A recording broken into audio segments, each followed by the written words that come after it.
हमारे घर में जो पाखी है ना, वो घोंसला बना रहा है। हाँ, घोंसला बना रहे हैं। हाँ, वो हमारा दोस्त भी है। हाँ, आपका दोस्त भी है। हाँ, चलो आओ दिखाएं फिर घोंसला कहाँ है। हाँ, आ जाओ, दिखाती हूँ। आओ मेरे पीछे पीछे। हाँ आओ माँ के पीछे पीछे।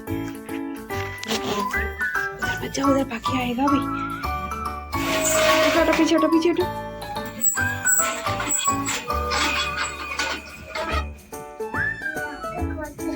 ये देखिए गाइस, देखो, हाँ देखो गाइस, ये देखो पाखी एक घोंसला बना रहा है।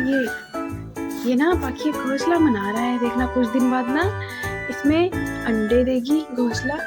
घोंसले में पाखी देखो अभी बना रहा है। ये कुछ दिन से भी ढूंढ रहा था। आ गया पाखी, घर के चला गया, चला गया रे बाबा, चला गया, उड़ के चला गया। ऊपर भी बना रहा है घोंसला, इस पे भी।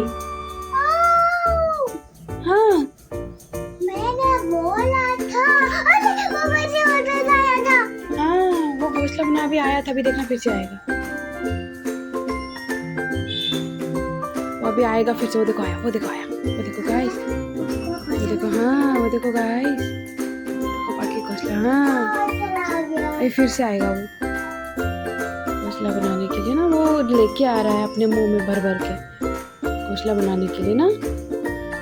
वो फिर से आएगा।